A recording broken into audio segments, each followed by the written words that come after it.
Hello, it's me, DjDoubleT, back as usual, but not with our regularly scheduled program because it moved to Friday, and well, it's also the start of a lovely month. And I've been meaning to get back into this game for a little bit. It's been a while, so I might have forgotten some things, remembered some things, and it's always good to find a dad to a new game, because I'm a lot different than what I used to be, and who knows, what I prefer to change into could be different than what I liked back then.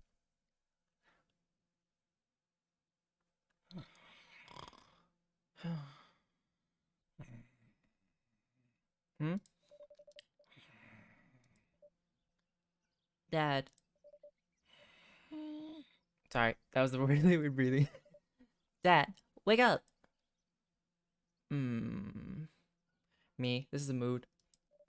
5 more minutes. You said that 5 minutes ago. And also 10 minutes ago. I finally opened my eyes and sit up. I'm lying in the middle of the living room, spooning a moving box. I yawn and stretch. Oh, my back. Morning, Manda Panda. Yikes. Dad breath. Go brush your teeth. Dad tip 63. Please remember to call us once in a while. Build that dad. Dad. Oh, I remember this music.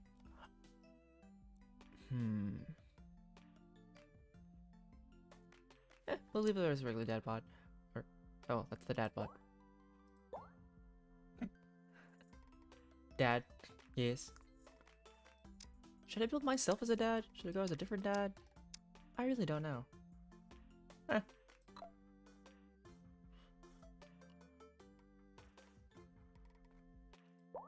It feels like that's my hair currently. But the hair that I usually like to rock would be... See, I could never style my hair. People can style it for me. Do it myself, not so much. Oh, look at the orchid. Be the silver fox.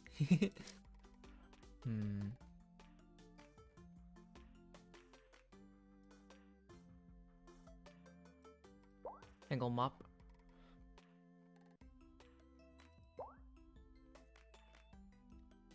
Quiff hair, slick hair. Quiff hair and slick hair look almost as similar, except for that just little section of hair. Just a small smidge of a section. But I really like the swoopy hair. I'm not gonna lie, I always do. Green. Nah, teal. Oh, that's smart down hair. Eyes. Anime eyes? Oh. Just silently dead inside.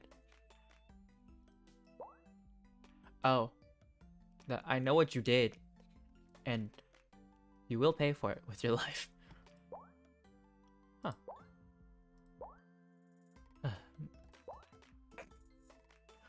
Oh, it's so much fun to go through these eyes. It's been so long since we've last gone through these. Which eye looks good.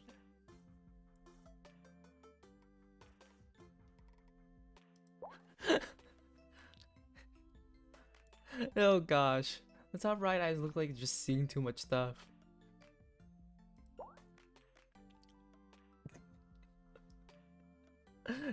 This one's giving me, I'm judging you. I'm not like judging you. I'm just judging you.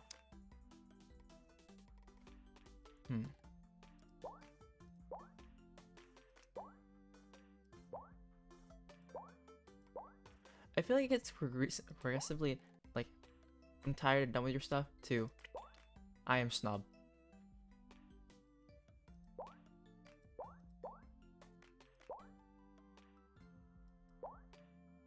I want, like, tired eyes right now. I don't want narrow eyes, because... Bro, we'll go hooded eyes. I just feel tired. Nose. What type of nose?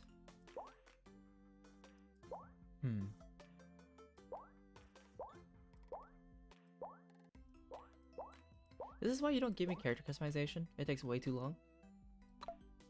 A mouth. all I can think of with the lips part is a reference to Drag Race. No, this one gives me Heidi. Hiding closet. These luscious, succulent, supple lips.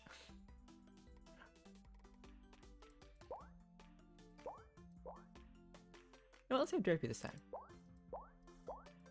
Yeah, I feel like derpy lips. Although, color doesn't really matter anymore. Sure, wait.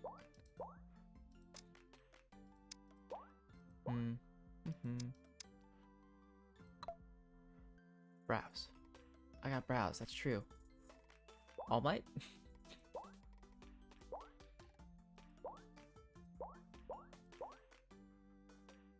You know, I'm really partial to like just the anime slice of eyebrow. It's just something about it.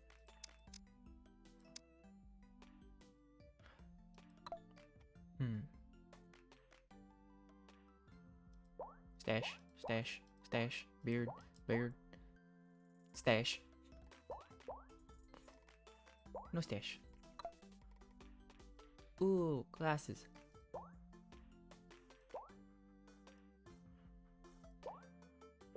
Vintage horn. You know, I read that as horn-rimmed, and it's horn-rimmed. Literature, yes. I can read. Nothing wrong with the classic black though. Do I want vintage or do I want Vernon? That covers the brow too much. That one. Piercings. See, I can rock clip-ons. I just can't commit to actual piercings.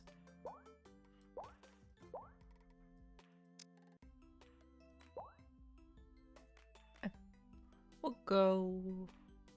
Yeah, why not? Ooh, okay. Underoos. You know, we're just gonna just be in our underwear the whole time. That is what we should do. Just walk up to people and be like, I'm in my underwear. Playing with tea, airing clothes. Egg nips. Oh, I was actually kidding that oh, it's actually called egg nips tea. Second is the woman. Kitties. There's something about wearing a suit on other people that is really nice. Then there's me. I don't think I've ever worn like my own fitted suit, so I always look like I'm bulky. Alright, am I a party kind of person or am I more of a classic Navy kind of guy? Classic Navy. Let's go. Name that dad. Wait, hang on, Daddy. There we go. I knew I was forgetting something. Name that dad. Alright. Well, gotta go with my name. What's my last name?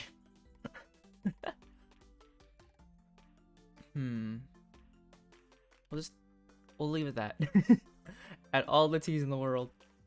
Be that dad. Dad tip number 68. Sleep is important. Make sure you're getting enough.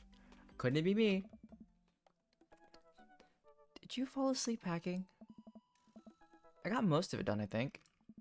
Searching around the room, it looks like I did a pretty good job. Every box is sealed except for one. Wait, straggler. What's in it? Looking into the box, I see a bunch of old photos and little photo albums. Whoa, I haven't seen these in years. I pull out one of the dusty albums from the top of the pile and we begin looking through it. That's the coolest baby I've ever seen. The only way your father and I could get you to stop crying was to put the sunglasses on you. But whenever we tried to take them off, you'd start crying again. You spent the first 2 years of your life with sunglasses on. Nice. Halloween when you were maybe 4? Oh my god, that dragon costume.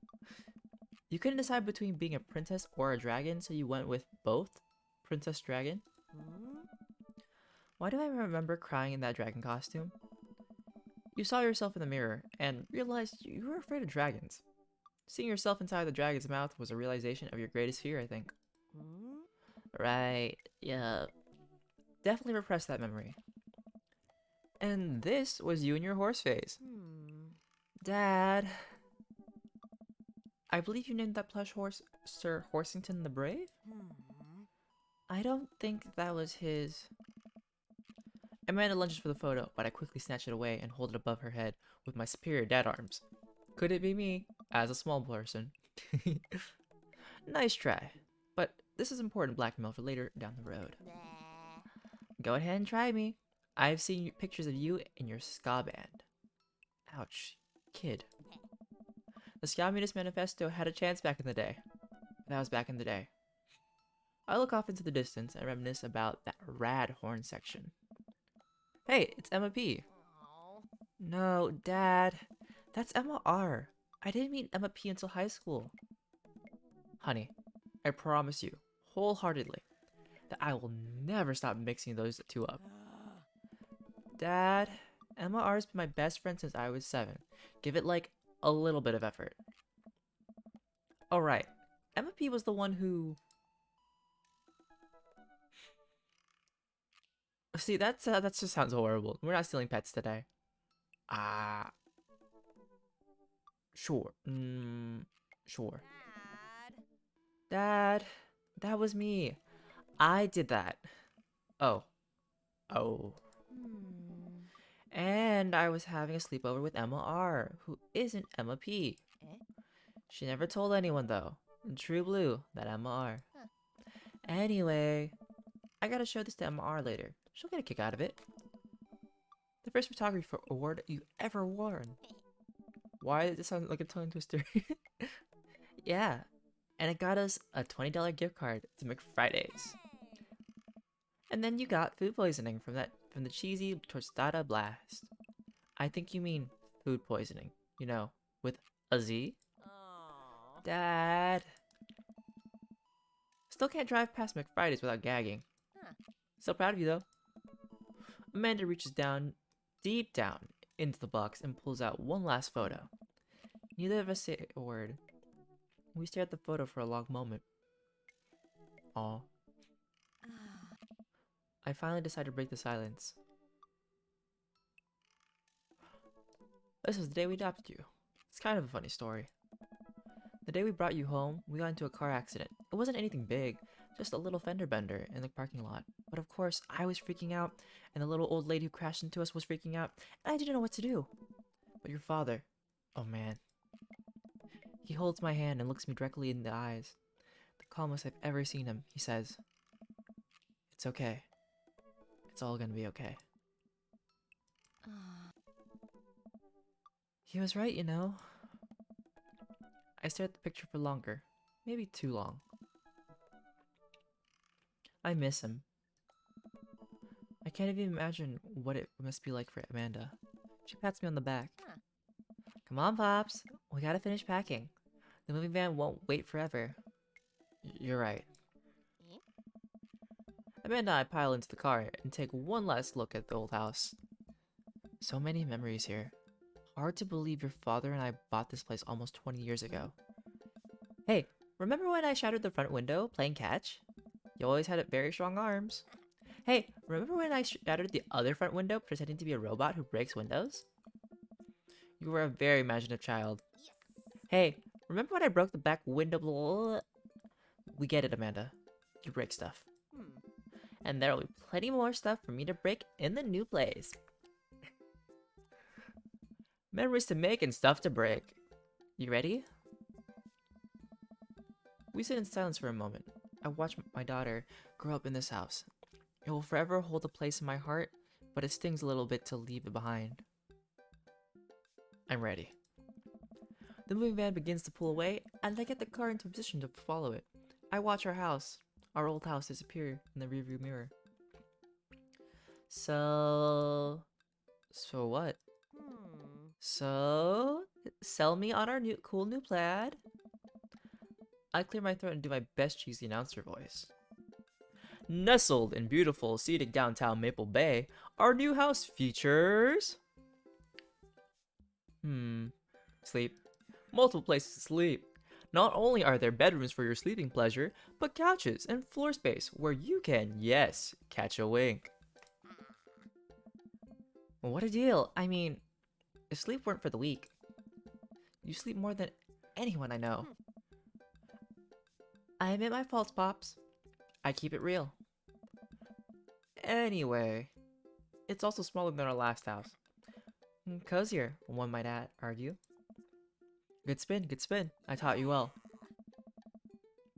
I think it's great. Why won't we be closer to a lot of cool stuff that we can walk to? So I don't have to like waste gas. I mean, trying to park downtown is, Amanda, you're gonna have to learn how to parallel park at some point, right? Not gonna happen, Pops. I think someone needs to do a 3-point turn on their attitude. I don't know how to do that either. Have you met the neighbors yet? Not yet, but the neighborhood seems pretty quiet. So you won't have to chase any rowdy teens off your lawn? You are the very teen you mock when you say that, honey. I'm in my last year of high school. I'm practically dust. Yeah, you're a real... Don't you dare. Senior... Dad, I know where this is going. Citizen. I'm just gonna ignore that. But I won't forget it. I'll never forget. So, what's item number 1 on the new house agenda? Well, first, we'll need to forge a path through the solid wall of boxes that's blocking the living room. I still have to install the washer and dryer. We need to go grocery shopping. Pops, cool your jets. You have to promise me that we're gonna take a break and explore the neighborhood. Okay, you're right. We'll get some work done and then check the area out. We pull up to the new house and step outside. The lawn is freshly mown, and the for sale sign is still in the yard. Hiya! And with a swift kick from Amanda, the for sale sign is no more. Nice form, Sweet Pea. I got a problem with authority. I'm so proud. Man, all that karate chopping tuckered me out. I could really go for a sandwich. An ice cream sandwich. Sweetie, it's 10 a.m.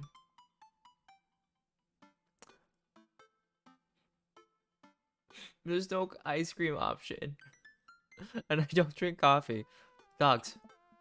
You know it. Thank you for moving us to an area where the dog to person ratio is very high. I only want what's best for you. I hope you're prepared for the frequency at which I interrupt conversations to yell, dog, to rocket way up. I mean, you do that a lot Hey, it's a dog! Wait, false alarm. It was just a funny shaped rock. If you want to see real dogs so bad, let's go to that park around the corner. Dad tip number 52. A bird in the hand is better than whoops. Man, did I begin a stroll through the neighborhood. I can't believe how beautiful it is outside. Kids are playing in the street, the flowers are in bloom, and the faint smell of a nearby barbecue drifts through the air. Mood Nampy. This place is nice. Too nice. I don't trust it. Good eye, honey. You can never be too careful. See that baby in that stroller over there? Government operative. See that bird on that power line? Government drone. We're onto you, baby. We walk for a while and eventually end up at a small park. Toddlers chase each other through the playground, and dogs of all shapes and sizes romp through the grass. It's pretty crowded, but Meta spots a nice empty bench.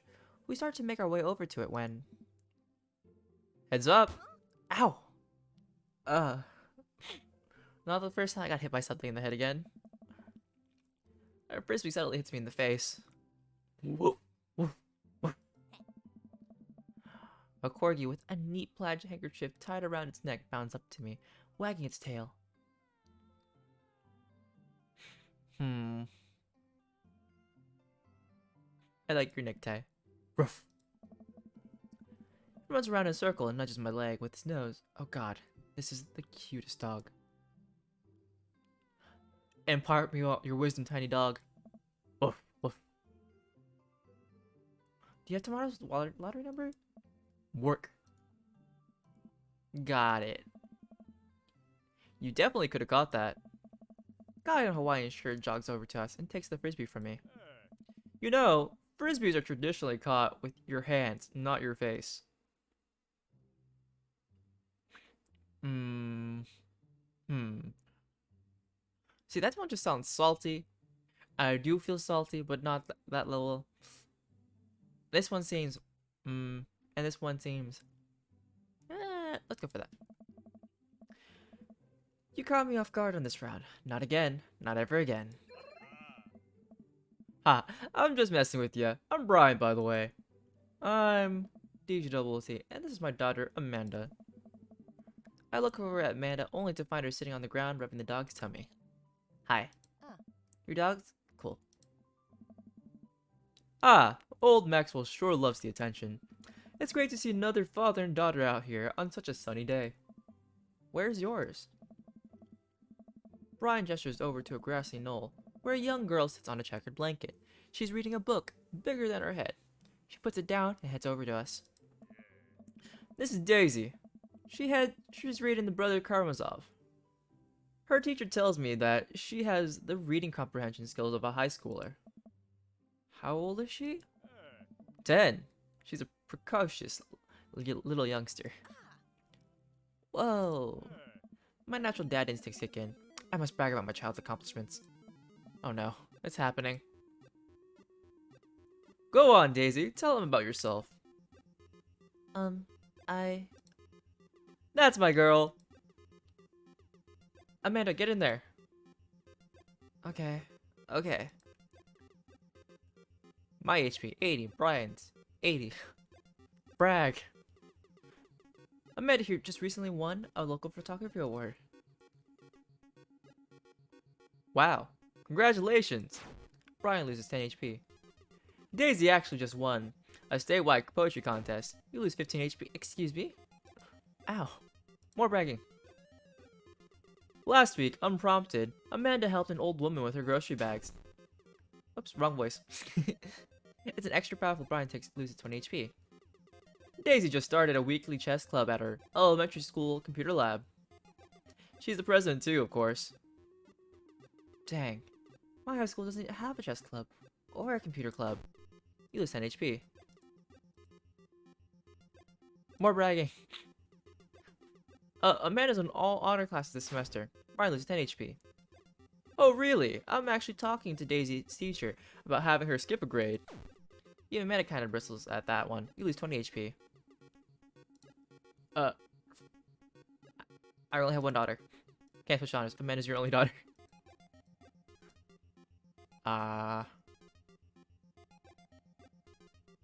Child art. You unfurl your wallet to reveal a tiny copy of drawing of a cornucopia Amanda did in the first grade. Cute! It isn't very impressive, but Amanda genuinely appreciates you holding on to it. Brian loses 10 HP, you regain 20. Daisy sold enough candy bars this year to get the top prize, a canoe. We're talking of taking it out next weekend. How is that even possible? Amanda could barely get one of those sticky hand things. It's extra powerful, use 20 HP.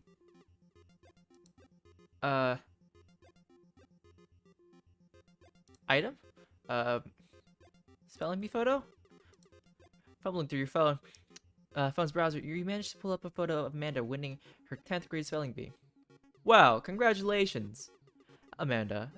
Daisy's getting prepped for her annual spelling bee right now. Hopefully this will be her 3rd win in a row. Yikes, you lose 5 HP. Did I mention, Daisy said her first word at 10 months, Daddy? Amanda's was potty, still cute, but maybe this isn't the time to bring it up. You lose 10 HP. Oh, frick. Item. Grade card. Dad. Awesome grades. Brian loses 25 HP. Right, you really carry that around everywhere. Ouch, maybe it is kind of weird. You lose 5 HP. Oh. Daisy here is all over adult teeth. Never had a cavity either. Amanda self-consciously pushes her lips together to hide her teeth. It's extra powerful. You lose 20 HP. Dang, he's really got speed. Boy, it's been such a treat Words. I'm sure you're getting to meet both you. Both you two. Alright, did he have to add insult to Andrew by being such a gracious winner? So I take it you guys are new to the neighborhood. You just moved in. Do you live around here? Yeah, we live in that cul-de-sac down next to the coffee shop. What a coincidence. That's where we live too. Small world, yeah? Daisy and I are in that little ranch-style house in the corner. I know that house. It's just like ours, but slightly bigger and better landscaped. Does this guy have to outdo me at everything? What a lovely place. Well, I don't want to take up any more of your time. Really nice meeting you guys. You'll have to stop by at some point. Yeah, definitely. Bye. Brian and Daisy walk further into the park with Maxwell happily trotting along in tow. Do you get the feeling that he was trying to one-up us? Trying and succeeding. I can't believe that kid's only 10. What was I even doing around at her age? I believe you had a bit of a thing for horses? Shame that didn't pan out. Could have majored in comparative horse studies. It's not too late to minor in horse creative writing. Too close to the truth, Dad. Let us never speak of the fantastic adventures of Sir Horsington the Brave, an epic in 7 parts by Amanda T.T. We laugh off the horse epic and walk around the park a bit more, enjoying the day. I don't want coffee. I want to go take a nap. Yeah, all this like, serotonin, yes, from the sun, sure. All the sunlight is making me real tired. I don't think I got enough sleep last night. You slept for 14 hours. Exactly. I need at least 20. As we're walking home, I hear heavy footsteps come up behind us. DjDoubleT, bro. I turn around and am greeted by a familiar face jogging up to us. Craig? Bro. Oh, Oli. Wow. I haven't seen Craig in forever. It's been too long, dude. Yeah, wow. You look great. Yeah. I cleaned up my act, bro. Cleaned up his act? Are you kidding me? He's ripped. Amanda, this is my friend Craig. We went to college together. We were roommates for a while, too. They were roommates. Amanda, dude, you probably don't remember me, but you're so big now. Hello. And hello, cute baby. Ah, thank you. The last time I saw you, I think you were about her size. This is River. Say hi, River. He picks up her tiny wrist and waves it around. River gurgles happily. Are you babysitting? Nah, dude. River's my kid. Man, it has been a long time. It was like 1 minute we're rolling up to exams with bad hangovers, and the next we're both fathers. Where you been, man? Nice. I was working out in California. And dude, I just relocated the business back to Maple Bay. No kidding. Amanda and I just moved to the side of town. How's Smashley doing? I know, River's adorable. DjDoubleT. Oh, why did I read my own name? I mean, Ashley. Ashley's her name. She actually still goes by Smashley, and we got divorced last year. Oh, dude, I'm so sorry. Bro, it's old news. We take turns taking care of River and the twins. It's all copacetic. Twins? You have 3 kids? Ain't life something, bro? Right? Cakestand Craig is a father of 3. Cakestand Craig?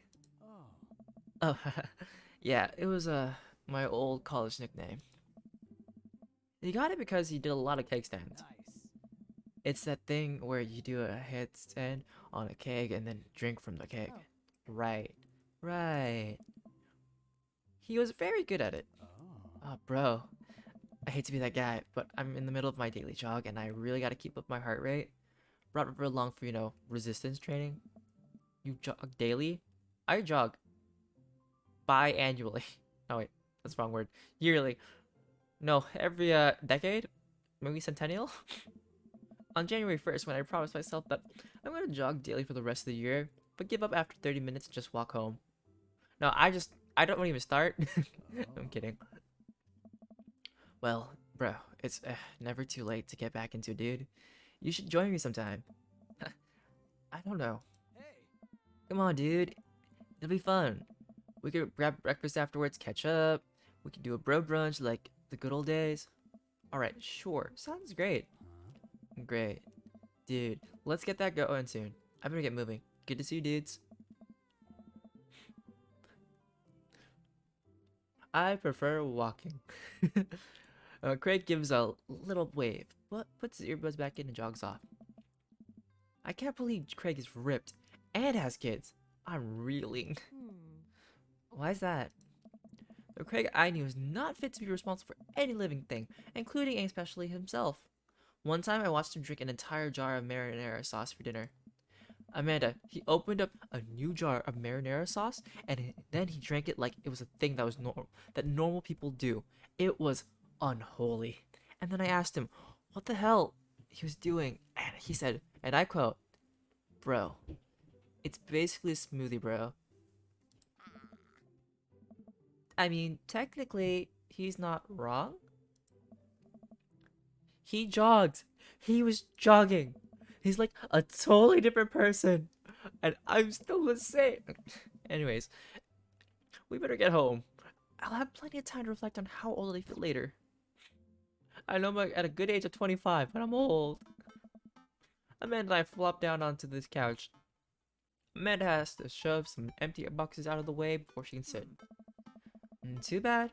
We're gonna be putting my stuff right back into these boxes in a few months. No, don't say that. Aw, Dad. It's gonna be okay. I'll be fine. I know. I know. It's just, you're my little girl. It's gonna be weird not having you around. I'll come visit, and I'll text you every day, and I'll take lots of pictures. Excuse me. I mean, obviously, I'm a photography major. It's kind of what I do. You promise? Of course, Dad. Are you gonna be okay by your lonesome? Oh, come on. I'll be fine. I'll get a dog. Or something. A dog? Forget art school.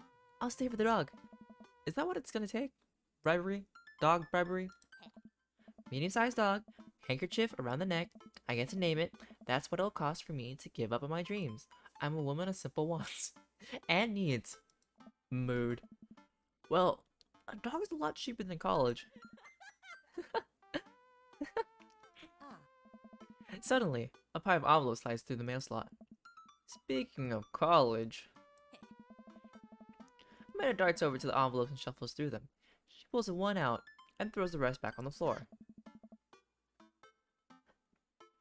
This is from McGowan, College of Art and Design. Open it. But I'm scared. It's just an envelope. Yeah, it's like my entire future. Not a big deal. She takes a deep breath and rips that letter open with her teeth. We have a letter opener. But, okay. I hold my breath while Amanda's eyes dart back and forth, scanning the letter. What does it say? The admissions committee has reviewed your application, blah blah blah. Her face drops. Regret to inform you that we were unable to offer you admission to McGowan College of Art and Design. Amanda throws the letter on the coffee table. Oh, sweetie. It's okay. I kinda saw it coming. I should have put that experimental stuff in my portfolio. The admissions officer told me they just want to see portraits or whatever. I pull Amanda in for a big hug. You're an amazing photographer. I know how much work you put into your portfolio. Some other school is gonna want to snatch you up for sure. Yeah, I know, it's fine. Are you actually fine, or are you just saying that when you're really not? I'm fine, really. Her face was the opposite, but I probably shouldn't push her on this. Oh, and before I forget, Emma R and Emma P are sleeping over tonight. So... you need me out of the way because I'm painfully uncool. I would choose more delicate phrasing, but yes. Well, I'll have you know that I conveniently already have plans for tonight, so you'll have the new place to yourself. Yeah? What are your plans? Quick, think of plans. I have to mow the lawn. Um, hmm, hmm, hmm. I'm gonna go clubbing. I'm gonna put on a nice outfit and go tear it up on the dance floor. All the hottest dance moves. The lawnmower, the sprinkler, the running man. You know, the ones all the kids these days are doing. Mm. Right. You mean the kids these days that are your age. Alright. But I'm not gonna come pick you up if you pull anything this time. Not again. I'm just kidding. I'm actually going to... Sports, I guess. Let us be sports. Mm. Nice. Which game? You know, the game. The one that's on tonight. Ugh. The game on TV. At somewhere other than here. Okay, cool. While you do that, I'm gonna do drugs and commit some light arson with the Emmas. I'm concerned you're hanging out with the wrong crowd, but as long as you don't get caught... No, I'm kidding. Let's stop that there. Amanda shrugs. I wouldn't expect you guys to be up to white-collar crime by this point. Maybe money laundering at the least. I'm a street rat, Pops. You're kidding about doing drugs and crime, right? Right? Oh. Yes, Dad. Just making sure. I give her a pat on the head. Yeah. Have fun with your sports. Are you being sarcastic? Ugh. No. Making fun of sports is played out. Eh? Alright then. I do some light cleaning around the house and decide to clear out right before Amanda's friends arrive. Before I leave, Amanda stops me. Hey, don't forget that you have that meeting with my English teacher, not your English teacher, tomorrow. Alright, Mr. Vega. Yep, totally remembered. I'll be there. I hope they have a fun night. I'm really glad Amanda has such sweet friends, even if I can never, ever remember their names. Just as I'm heading toward my room, the doorbell rings. Ah! Oh, I was like, I don't have a doorbell. Ring-a-ding-ding. Who could possibly need anything from me right now? I won't answer the door. No. I don't know who it is. We're not answering it. Do they know what time it is? I was just about to head out. I'll walk over to the door and open it. Hello. Oh. A handsome, clean-cut man stands at my door, finishing a plate of cookies. Hello? Hi. I know it's kinda late, but I baked way too many cookies, and I just can't have these in the house, or I'll eat them all. Yeah. Oh, where are my manners? My name's Joseph. I'm your next-door neighbor. Oh yes, hi. I'm DjDoubleT. That's what my name is. Oh. I saw the moving van, and I thought I'd do the neighborly thing and bring you some. My daughter Christy wanted me to let you know that she baked them herself.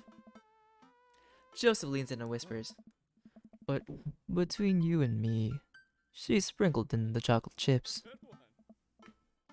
We both share a laugh. Kids, right? Yes. Amanda pokes her head out of her room, and immediately cones in on the cookies. Wow, cookies, huh? So nice to meet you. Joseph hands her the plate of cookies with a smile. Huh. Well, thanks for the cookies. Oh. Bye. Amanda disappears with cookies. Amanda, come, and she's gone. That's my daughter. Her name is Amanda. She's a charmer, just like her father. Oh. Daughters are tough. Sons are also tough. Children in general are just tough. I hear that. I mean, there'd have to be something wrong with you to try and raise more than two. I have 4 kids. What have you done? Oh, I mean,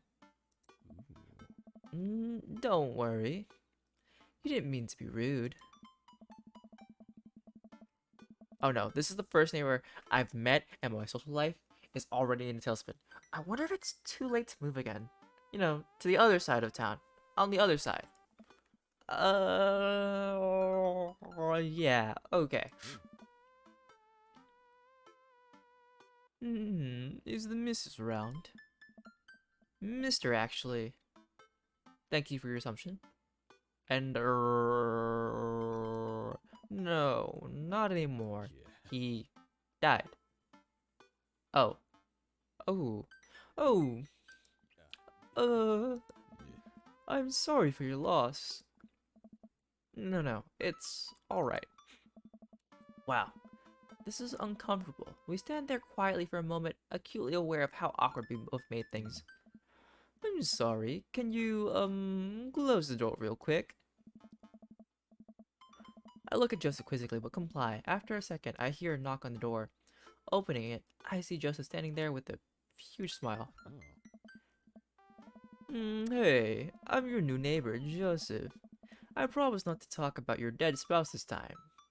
I'm throwing a barbecue for the cul-de-sac, and I'd love for you to come by and meet the rest of the neighbors in our community. What do you say, pal? Oh. That sounds great. My daughter Amanda and I would love to stop by. Also, 4 kids is the perfect normal amount of children to have. But you didn't hear from me. We shake hands to seal the deal. Well, neighbor, I'll get you to bed. I'll let you get to bed. See you at 3 p.m. on Saturday. Sure thing, neighbor. Joseph starts walking away, but stops to think for a second and turns around. Oh. Hey, in all seriousness, raising a kid on your own can't be easy. If you ever need to talk about, stuff, I'm the youth minister at a church down the street. Oh, I don't know. I wouldn't really consider myself a youth? Yeah. You look pretty young to me, but suit yourself. With that, Joseph's gone. He, seemed nice. Amanda walks back into the living room, crumbs on her face and cookie in hand. That was the smoothest recovery I've ever seen. I should be taking notes. See, Dad? You're already fitting in great. Where'd those cookies go? No. They're gone. I'm sorry. If it makes you feel any better, they weren't very good. Because they were made by a child. So, you ate all of them anyway? Huh. The Emmas helped. Right. Well, kiddo, I'm gonna go catch the game. Have fun, Dad. Dad tipped 44. Gas is cheaper in the suburbs. Wow. I guess I really didn't think this plan through. I'm not entirely sure where the closest bar is, and Amanda still hasn't shown me how to use the GPS on my phone. So I'm just gonna pick a direction and walk in it. Let's go this way. Actually, that way. No, I mean, that way. Cool, okay, we're marching. We're marching in the direction of the game. Any game. Really. In the distance, could it be? A big burned out neon sign hangs above Tiny Dive Bar. Jim and Kim's, huh? Alright, it'll do. The bar is small and dimly lit. The crack of pool balls sounds in the back as patrons laugh and joke. A string of multicolored Christmas lights hover over the bartender. Sorry, above the bartender. I can't tell if he's Jim or Kim. I pull up a seat at the bar. What'll it be? 1 beer, please. Sure thing, boss. The bartender slides me an ice cold beer. I take a sip and enjoy the refreshing taste. Say, are you Jim? Or Kim? I'm Neil. Oh. I awkwardly turn my attention to the game, which is playing on one of the TVs on the wall. As luck would have it, my team of preference is not only playing, but is currently in the lead, which is always a good thing. The brightly colored mascot, which is some kind of animal, does cartwheels. I silently cheer on my favorite team, hoping that I don't get into any confrontational arguments with a fan of the opposing team. Several people in this bar are wearing the distinctive colors of the team I dislike, although I believe from their demeanor that, like me, the passion for their team is all in good fun. A middle-aged woman holding a nearly empty wine glass sidles up to the bar and sits uncomfortably close to me. Well, I mean, if this was like a character like me, conversations, words, a stutter, who? Ha! Says the wrong thing. Uh, hey, sailor. Oh, hello. Ah. Good to see your fresh meat in here. I'm Mary. Come here often? Oh, no. I actually just moved to this part of town today. I'm DjDoubleT, by the way. Hmm. Are you watching the game? Yeah, my preferred team's in the lead. If they keep this up, they'll win the game with ease. Oh. Oh, I love that team. And I love that game. I love someone who knows their way around balls. I'm getting the impression that she's a little drunk. Uh, Hmm. buy a gala drink? Sure. We'll get a drink. I almost reluctantly signal the bartender to order Mary another glass of wine. Neil jokes back and forth with Mary. They're clearly friends, and this clearly isn't her first time doing this. She tips her glass at me. Suppose I gotta keep you company now. Okay. So, what do you want to know? Let's gossip. You came to the right broad. Ah. I'm an observer. I watch people. I see everything. Know everything. Nothing gets past me. So... So what? I thought you were gonna... Hmm. I forgot what we were talking about. About the gossip? You said nothing gets past you? Oh, right. I'm also a steel trap, confidential to a fault. So, what else can you tell me about this part of town? Hmm. It's quiet, that's for sure. If you want an idyllic little life with white picket fences, this is the place to do it. But every town has its secret, you know? She takes a sip of her drink. That was a little too ominous for my taste. She leans closer. Okay.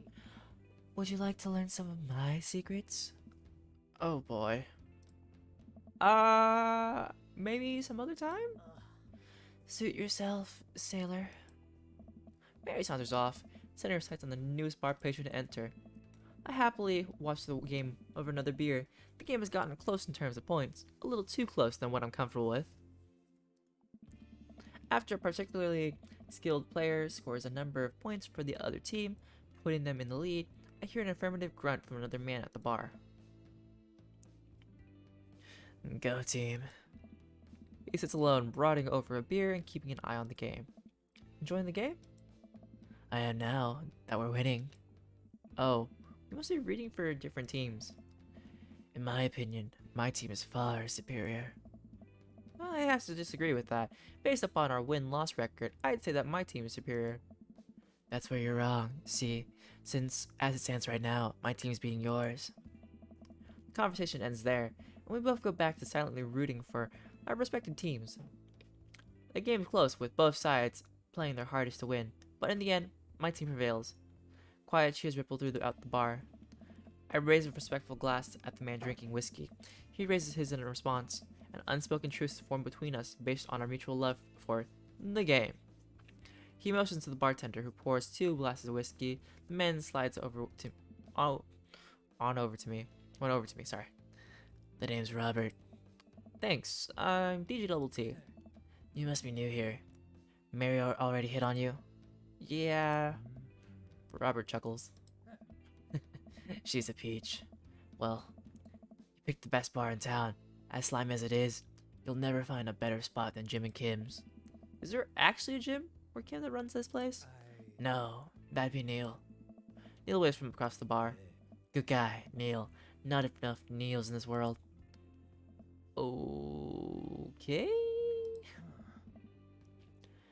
You a whiskey fella or a beer fella? Beer, but I'll drink most things. You like shots?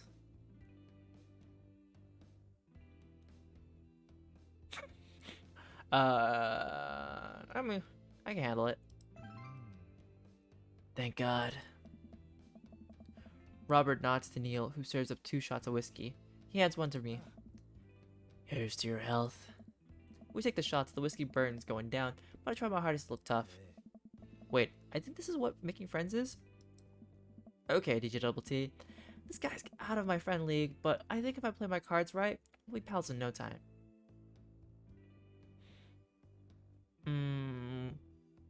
I guess it's a cool leather jacket. I like your jacket. Thanks. Been in my family a long time. Passed down from firstborn to firstborn. Cursed, some would say. Man, this guy is mysterious and cool. Way cooler than I am, at least. Robert signals to the bartender for another round. What are you doing here tonight?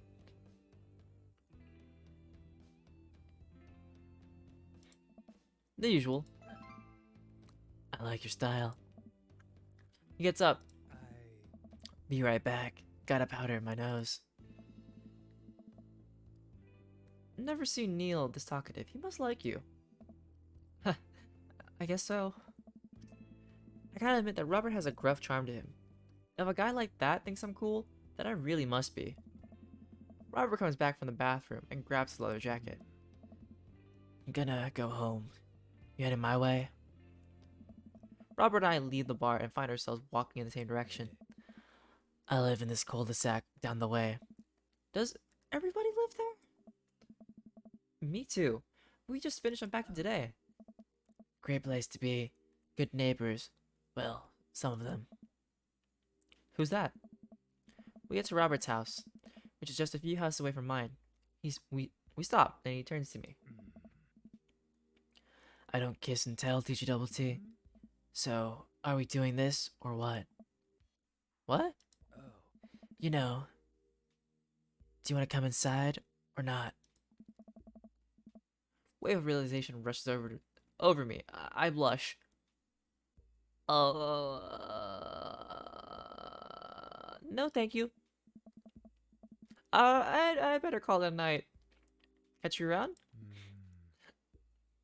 Nappy, I know what happens if I do it. We're not doing it. Sure. I head home, head buzzing with whiskey. What did he mean by it? Are we doing this or not? I pop down on the couch, and I'm asleep before I even get the chance to take my shoes off. Dad to number 17, nothing can beat writing in print. I wake up to a text from an unknown number. Bro, rise and shine.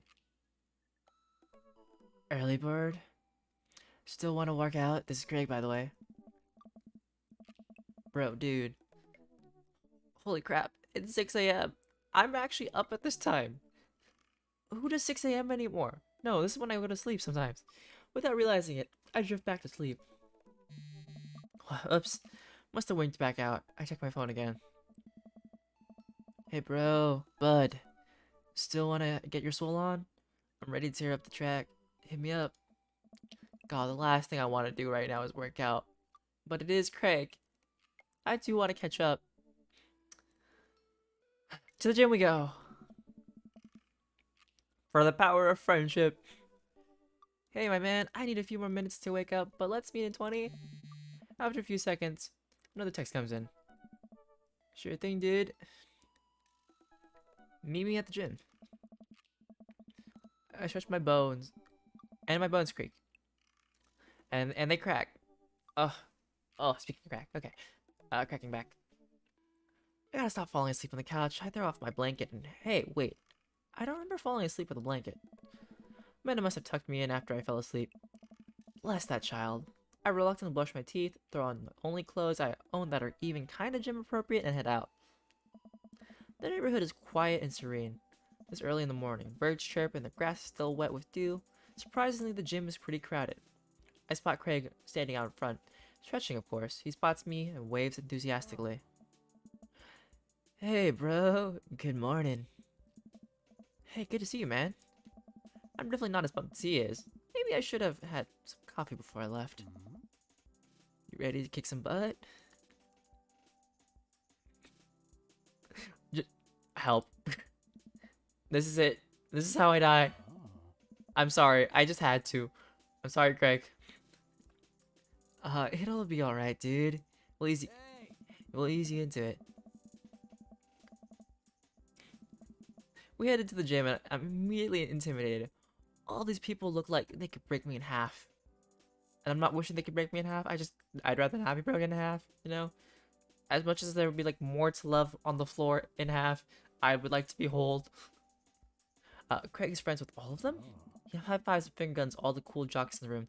They look like they could and would steal my lunch money to spend on protein shakes. Come on, bud. Let's warm up. Dude. We head over to the treadmills and start walking. Okay, I can walk. Walking is good. This is a decent place to be. Walking. So I know we are on treadmills. Oh. Yes, bruh. And those are over there ellipticals? Oh. Very good. What is all this other stuff? Craig laughs. Dude, they might look a little scary, but I guarantee that all of them serve a specific purpose for building muscle mass.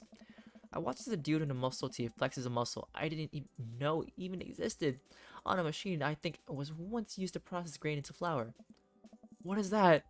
What is that guy doing to that? Why is that guy doing that to himself? Bro, that's a good question, bro. What do you think he's doing? Uh,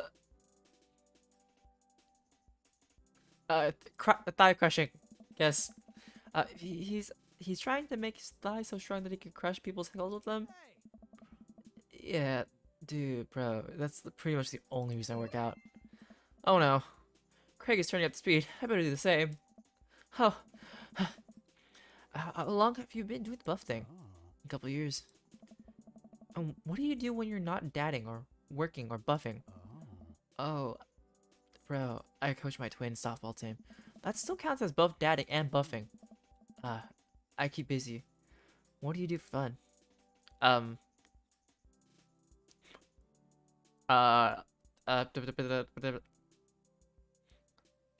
love learning. I try to live my life as close to the dream of as possible.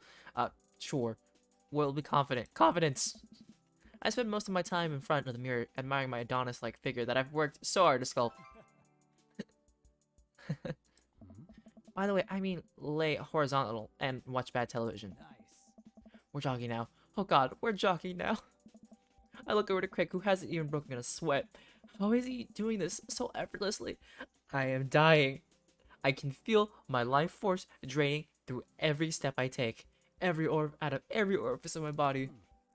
Hey, remember when my fish died in college? No, I don't like the story. Ugh. Oh my god. Is he really bumping up the speed again? I guess I better do it too. Oh, this is fast. This is very fast. And we were at that party, bro, and you vowed to make me feel better. You tell me to create a distraction. So, of course, I do a sick keg stand and get everyone cheering. And then,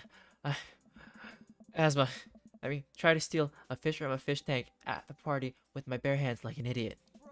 And then you drop the fish tank and it's flopping around and you panic. So, bro, you run up to me post-keg stand with a dying dirty fish in your hands that you scooped off of the ground and you're yelling at me that we have to leave. So we're running out of the frat party with a fish and trying to give it mouth-to-mouth resuscitation. And we get him home and get him into a bowl of water, but the prognosis was grim. And the next day he's alive and well. They never did catch the great fish thieves of Grand Ridge U. They never will. I shoot off the end of the treadmill and crash into the wall. Jesus, that hurts. Wee! Dude, bro, are you okay? Craig offers me a hand and looks at me over for injuries. I'm fantastic. I managed to stand up from my back. Doesn't hurt now, but I'm sure it'll hurt later. I don't know. Bro, dude, you don't have to push yourself like that. Always know your limits. Well, I think I might call our gym adventure here. Nice. Bro, you sure? Yeah. Oh. Alright, well, I brought you this. Craig hands me a shaker bottle full of a thick green liquid. I stare at it with what must be apparent distaste. Bro, it's a protein shake, bro. Oh, thank you. He wants me to drink it. Oh boy.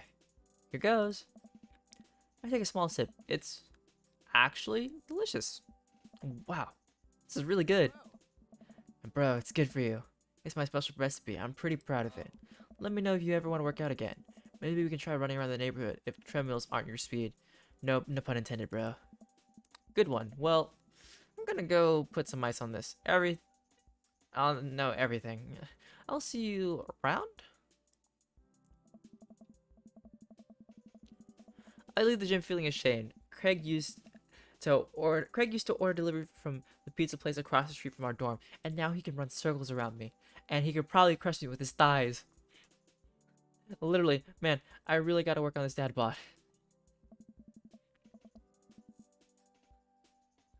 I get home and lie down on the couch. It hurts to move. Oh god, I'm so old. Oh no, I must have fallen asleep. What time is it? Shoot, it's 3:55. I'm supposed to be at Amanda's school in 5 minutes. I finally put on some clean clothes, apply a generous amount of deodorant, and run out the door.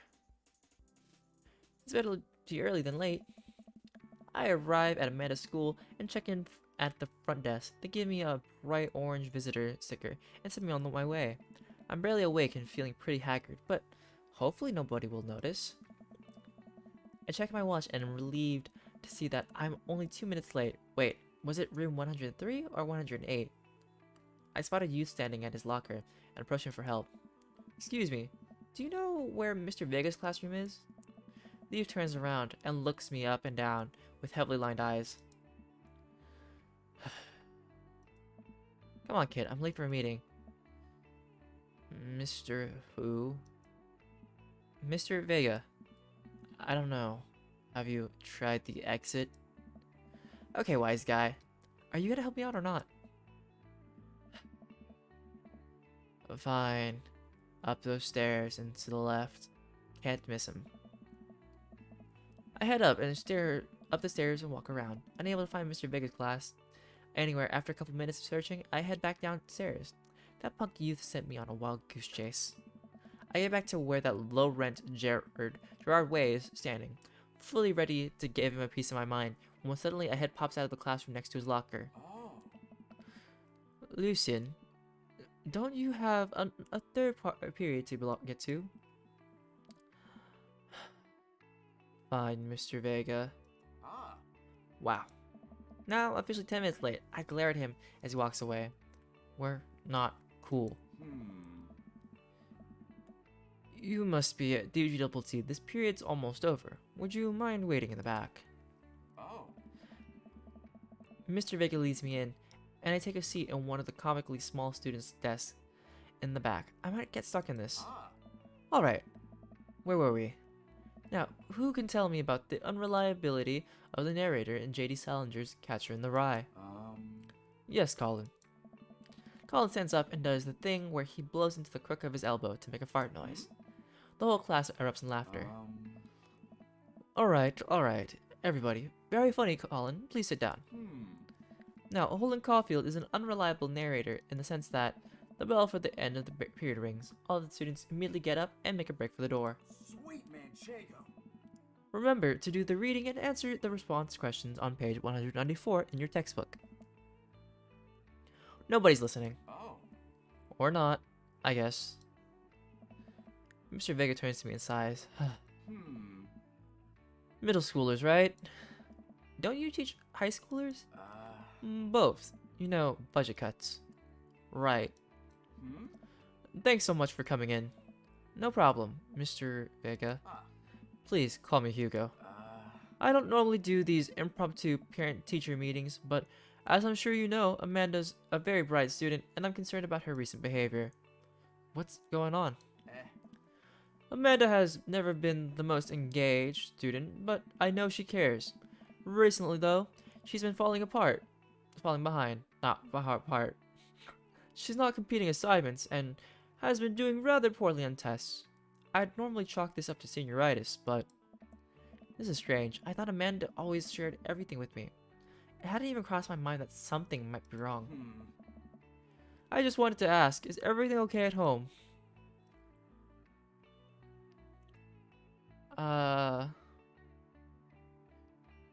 She has a tendency to bottle things up. I haven't noticed anything different about her, but she always tends to put on a happy face no matter what. See, if you can talk to her about it, I know she values you a great deal and would appreciate your guidance if she keeps heading down this road. I know how important art school is to her, and I would hate to see her miss out on scholarship money that she clearly deserves. I'll make sure to talk to Amanda. Thanks for letting me know, Hugo. Anytime. On my way out, I stopped, thinking for a moment. I turned to Hugo. Hey, Hugo. Oh.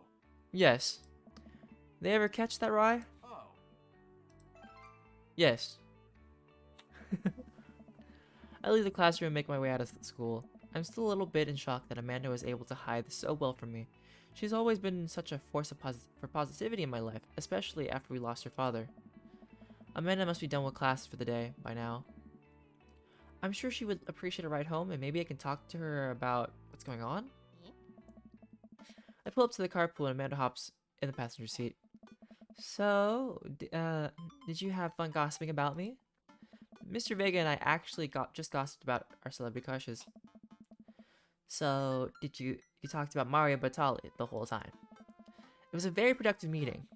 I'm pretty hungry. Can we grab some dinner? Sure thing. Let's go get some mall food. Does that sound good to you?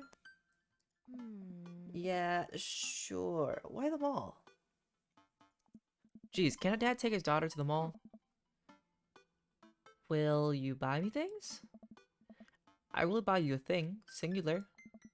Sounds like a deal to me. We drive in silence for a short while. Maya plays a game on her phone. I should say something. You know, sometimes when a kid gets older, they find that they have to keep things hidden from their parents.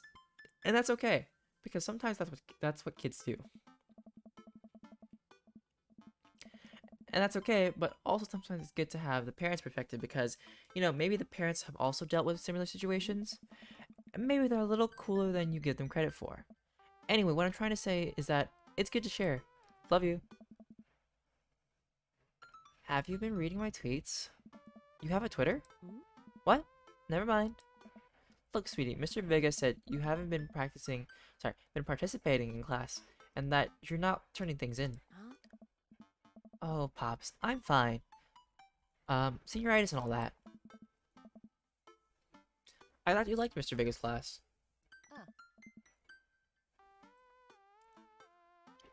Dad, it's fine. He's fine. We pull up to a stoplight, and I eye Amanda. She's still texting.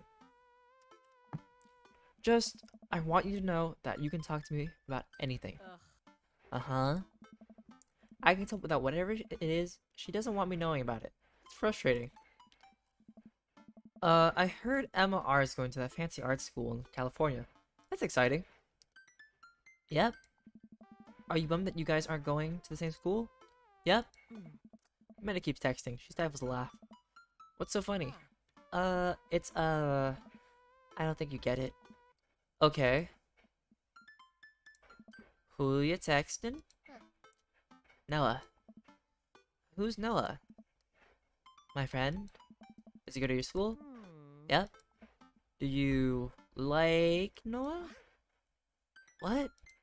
No. Dad. I can't believe you would. Dad. I mean, jeez. Why would you? Gross. Sorry, just asking. Dad, he's just my friend. Guys and girls can be friends. He's my friend. Oh, okay. Jeez. This is going well. Well, good talk. Love you, kiddo. She leans forward and turns up the radio. I guess that conversation's over. To the mall then. Laser is clearly superior. We arrive at the mall. A big indoor shopping center with a couple of different floors. It's kind of dead, but it doesn't stop a mall security guard from yelling at the group of flirting teens. Let's eat something disgusting for dinner. Hell yeah. Language, Missy. Heck yeah? Better. We approach the food court and evaluate our options. There's greasy restaurant after greasy restaurant. My heart burns just looking at the menu. Nobody looks happy to be here. What are you in the mood for?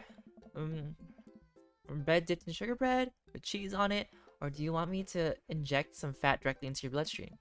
I extend my hand to her. Would you do me the honor of sharing some nachos? She takes my hand with a grin. It would make me the happiest, cheesiest girl alive. We order a giant pile of chips and unnaturally orange cheese from a very unenthusiastic and possibly stoned teenager. We take a seat at a rickety table and dig in. These are bad. These are very bad. But also strangely delicious. We have to eat through the pain. We enjoy the fluorescent, cheesy goodness together until we're all out of nachos. So, something's been bothering me for a while. Can you explain memes to me? all memes? Amanda sighs deeply and places her head up in her hands. Dad, it's complicated. Seeing memes inside, jokes shared by a bunch of people that get less funny the more people do it. So the problem is that by the time a meme gets to you, Dad, all us youths have already done the joke to death. And what's worse than that is that movies and TV and video games will try to jump in on the meme train, but just based on how long it takes them to make the meme, will be long dead by the time it comes out. So it just dates it, and it isn't funny. Oh shit, what up? Dad, please. Anyway, changing the subject, where to now? Wanna go to that golf store? What? You know, the one that's all black and tries to establish itself as anti-establishment despite being an exact representation of the establishment? I don't know what store you're talking about. You know, the one where you can buy chain wallets and it's basically an assault on what people fought so hard against in the punk and hardcore movement of the 70s and 80s? Dad, you're gonna have to be specific. The one you threw up into that one time? Oh, that one. Amanda runs into the store with me trailing behind her. She makes a beeline for the back. There it is. You can still see the outline, kinda. I'm so proud? Speech. Amanda. Dad, speech. Alright, I'll do it if you stop chanting. Amanda stops immediately. I clear my throat.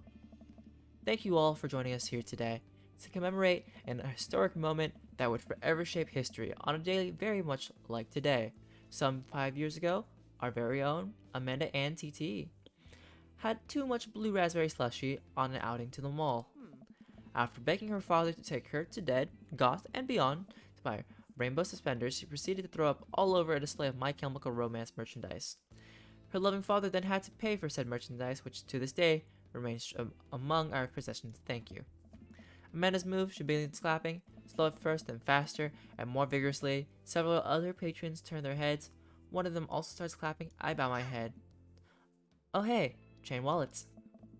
While Amanda busies herself looking at band t-shirts, I try to find something of interest to myself. Not much for a dad to look at in a Dead Goth and Beyond. Clearance, that's me.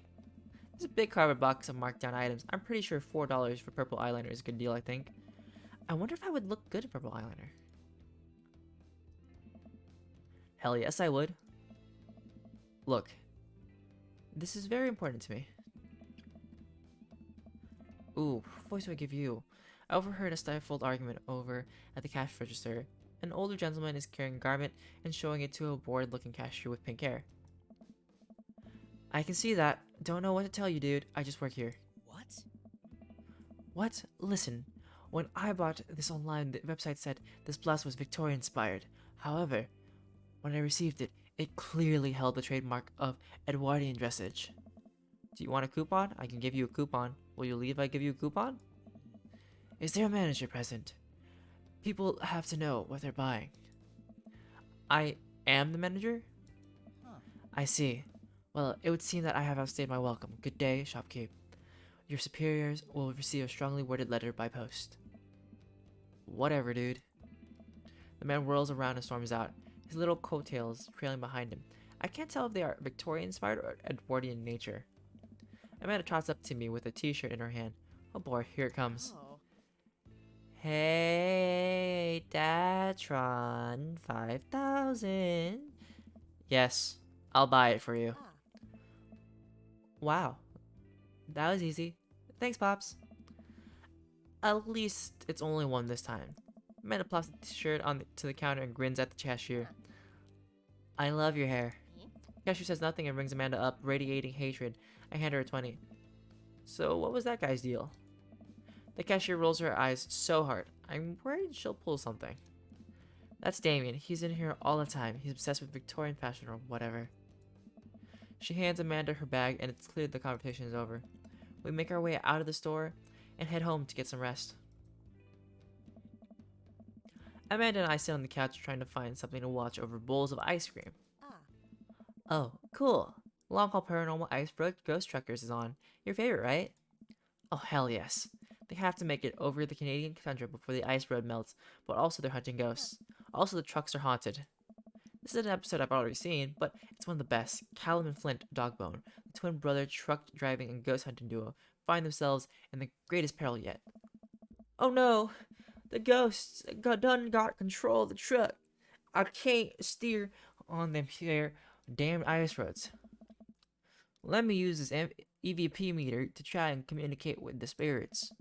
Flint, we're about to die. Oh, almost got it. If you listen, oh, I skipped through that part.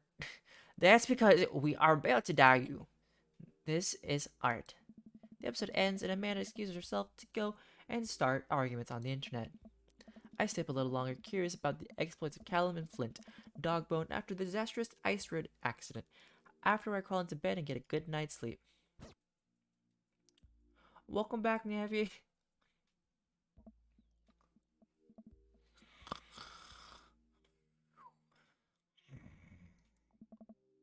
Morning, sleepyhead. 5 more minutes. I don't think you missed too much, besides meeting Vampire Dad and talking to Teacher Dad. 5 more minutes. You have never ever let me have 5 more minutes, so get up, Dad. Fine. 1 more hour. We have cereal for breakfast and spend the morning putting together furniture. Amanda is much better at interpreting the tiny manuals. We're able to put together a few shelves and one desk. But I'm pretty sure it was supposed to be a bookcase. So, you excited for the cookout today? If there's food, I'm excited. Out of the mood. I'm all over those terrible store-bought cheer cookies that everyone brings to parties. Yeah, Dad, those are bad. Which means there are more for me. Don't you want to meet some of the people in the neighborhood? No, I just want food. I'll probably end up standing uncomfortably in the corner with a plate of food and hope that nobody talks to me. Dad, you're a beautiful work in progress. We will get that butterfly to emerge from the cocoon. The social butterfly. Well, we better start getting ready. We definitely don't want to be late. What? No. We have to be fashionably late. Who shows up to a cookout on time? You know what? We're going early, just because you said that. I have the door, and Amanda reluctantly follows. We walk across the street to Jess's house with a store-bought veggie plate. I'm a terrible cook if it doesn't involve a grill. I guess we're not as early as we thought. Jess's backyard is already packed with people, and the smell of hot dogs wafts through the air. Small children run through a sprinkler, and adults chat in small clusters. I set our veggie plate down on a table next to 2 other veggie plates. Hey, there's Joseph. I wave to get his attention. The moment he sees us, he jogs over, arms open wide. Welcome. I'm so glad you two are here. And you brought veggies. Let me introduce you to my family. Kids, come on over here. This is Chris, my eldest. Hi. And this is Christian and Christy. They're twins. They stare creepily and say nothing. Then, of course, there's our youngest, Krish. Wait, where's Krish? Maybe Mary put him in his crib. Oh no, it's the woman from the bar the other night. What is she doing here? Oh, and how could I forget my lovely wife, Mary? Joseph pecks her on the cheek. She smiles. Oh, Mary, sweetheart, did you put Krish to bed? Oh, well, I'll have to go look for him. What? You'll have to. Just takes a moment and regains his composure. Mary, this is our new neighbor, DjDoubleT, and his daughter, Amanda. I'd shake your hand, but I have a glass of wine that I need to tend to. I love her. She's a mood. Nice to, meet you, Mary, for the first time. Charmed. Well, I have to go over there now. Mary leaves. Oh god, this is so awkward. I wonder if Joseph knows. I wonder if Mary knows that Joseph knows. I wonder if Joseph knows that Mary knows that I know. It takes all my energy not to run away from the barbecue and start fresh in a new city. My wife has a wonderful sense of humor. But please, you two, enjoy this barbecue. All the guys are really excited to meet you. Here, let me introduce you around. Have you met Matt yet? Who? Oh. Hey, Matt, come meet our new neighbors. This is DjDoubleT and Amanda. Amanda and I both give him a wave. Oh. Maybe, maybe. How do I voice you?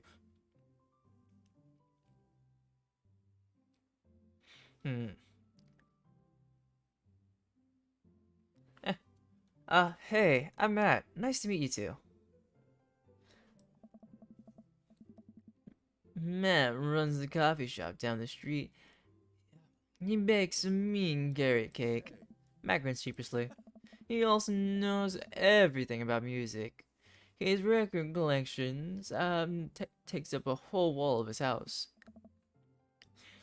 That's me, the music guy. That's a bit of an understatement. He also used to be in a... Hey.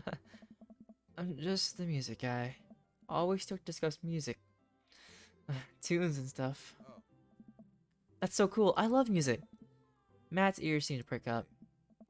Oh yeah? What kind of stuff do you listen to? Almost exclusive songs about being sad. What do Dad rock? You know, with the guitars and the drums and the lyricism about growing older and seeing the world changing before your eyes and you don't know how to deal with it. Buddy, I relate to that. Oh. Cool. Alright. Matt stands there for a second. So, Hey. Yeah. right. Cool. Oh. Well, I'll making the rounds. Feel free to stop by later. Hmm? Is he as afraid of people as you are? He might be. Wow, I think I've actually met everybody else. Great. I bet you're excited to get to know everyone better. Hope you both enjoy yourselves. Amanda and I mill around and try some of the food spread out on the table. I pick out some deviled eggs, Amanda grabs a small paper plate, and immediately begins piling it with baked goods. Mood. Can I get the croissant? I want a croissant. I don't want to have to make friends. Come on, Dad. Who are you gonna party with when I go off to school? I don't want to have to do pleasantries. Dad. I'm gonna talk about the weather and how my day is. Dad? Go on, Dad. Do it. Make a friend.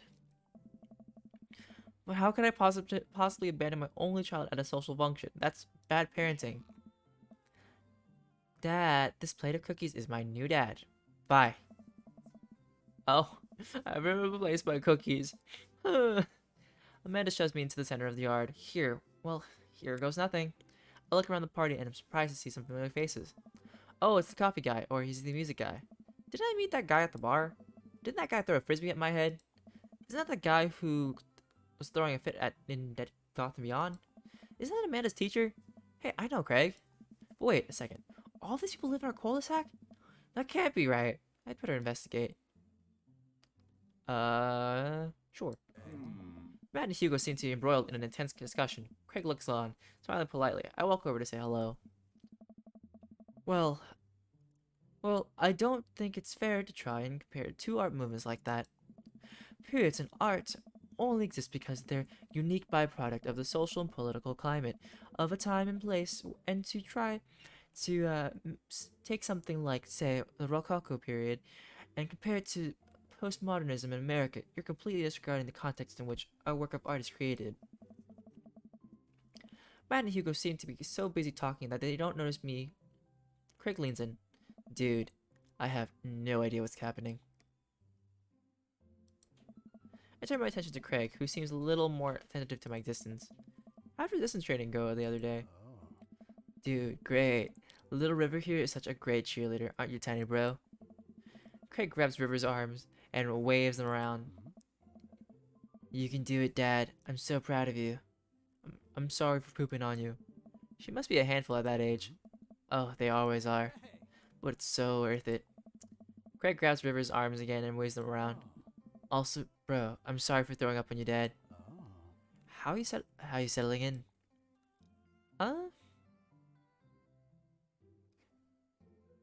Was almost done. There's still a few odds and ends to take care of before I can really call myself settled, but I think we can upgrade the situation to livable. Dude, we did livable throughout the entirety of college. Yeah, my goal was for Amanda to live the sort of life that didn't involve eating spoonfuls of ranch dressing as a palate cleanser between different types of pizza. Oh gosh. She still does though. Hey, dude, she takes after her dad. DjDoubleT, how are you liking the neighborhood? It's pretty nice. Everybody's been super friendly. Hey. Seems like your daughter's fitting in just fine. Matt points across the yard to where Amanda, Daisy, and another young girl are playing. They're all sitting cross-legged in the grass, picking weeds and weaving them into little flower crowns. It's pretty adorable. The girl I don't recognize jogs over to us. Hey, What is it, sweetheart? It's a flower crown. I thought you'd look cute in it. hey. Well, there's only one way to find out. Matt takes the flower crown and places it on top of his head. Hey. Am I cool now? The girl stares at him, thinking it over. No, you're slightly less uncool than you were before you put it on. Hey, DjDoubleT, this is my daughter. Hello. I'm Carmencita. I don't know if I say Carmencita. I'm reading the things weirdly. Don't mind me. Amanda comes over with Daisy in tow. Dad, look, I'm making friends. Are you making friends? This is really giving me Dora. Hi, I'm Dora. I'm Amanda. Are you making friends? I'm making friends. Anyways, but then with a threat, you know, with the Glock. Are you making friends, Dad? You better be making friends. Yeah, actually, Amanda, you remember the cool barista from the coffee shop and my old college friend and your teacher? Oh, hi, Mr. Vega. I didn't realize we were neighbors. Ah. Yup. You still gonna get me that overdue term paper? Ugh. Great seeing you. Amanda finger guns her way out of the conversation like a champ. Pew pew. She learned the finger gun moves from me. I'm very proud. Oh. She's definitely a charmer. Speaking of which, where did my son go? Sweet Manchego. Hugo looks around the party. He must finally spot him because his eyes go wide. Oh. Ernest? Ernest Hemingway Vega, are you smoking? Oh. Ernest is holding a lit cigarette. Nope. I see Ernest across the way. He casually takes a long drag of a cigarette and then flicks it into the gutter. Unbelievable. Excuse me. Hugo marches over to Ernest, and I turn my attention to Matt and Craig. Kids, right? Hey. Man, I do not envy Hugo. The last barbecue we had, Ernest tried to shove a sparkler down Joseph's pants, nearly burned down half the yard. And the barbecue we had before that, he actually burned down half the yard. And then it spread onto my lawn, and burned down half of my yard too. Hugo walks back over to us, practically dragging Ernest behind him. Hey everybody, sorry about that. DjDoubleT, this is my son Ernest. Hello. Ernest looks away, sulking, his hands shoved deep in his pockets. Hugo nudges him impatiently. Hey. Nice to meet you, Ernest. What grade are you in? Does it even matter? Oh. Ernest. Okay. I mean 8th grade. God, are you happy now? I'm sure you were just dying to know. Yeah, good for you. Oh. Can I go now? I'm tired of talking to old dudes who blame my generation for the failing economy. Ouch. Eh. Ernest? Oh yeah. Because I'm totally embarrassing you. Ernest puts earbuds in and thumbs off. To stand in the corner, well, that was that. That was certainly something. He seems nice. Hugo puts his head in his hands and sighs. Oh. I'm so sorry. He's having a really tough time. As much as I want to be the cool dad, I have to be the authoritarian dad, and he clearly resents me for it. I mean, dude, I think as a dad and a teacher, that's about as authoritarian as you can get. Indeed. Honestly, are any of us cool dads? Is it even possible to be a cool dad? What? I'm as cool as a cucumber. Hey. See, that right there? You can't say that. I don't know. Dude, might the kids think I'm cool? But for how long, Craig? How long do we get to be the cool dads? Oh. I, don't know. Hey. I think we just have to accept the fact that, as dads, we've become the machine we once raged against and accept our fate to unironically wear socks with sandals. Your kids may think you're cool now, but the moment they hit puberty, you're doomed. Amanda's 18, and she still thinks I'm cool. Nice. I yell across the yard to my daughter, Amanda! I'm cool, right? Amanda just laughs. She just keeps laughing. I see your point. As much as we all want it, I don't think it's as important to be a cool dad as it is to be a good dad. We can't all be best friends with our kids, but it just doesn't work. I mean, look at me in earnest. Our job as parents is to make sure our kids turn out okay. Yeah, you're right, but it'd be nice to have it both ways. Hearing these guys talk about this makes me think of my relationship with Amanda. We get along so well, but there might come a time when it won't be like that. Is college when that happens? Don't let us eat up your time, DjDoubleT. Go meet some of the other people around the neighborhood.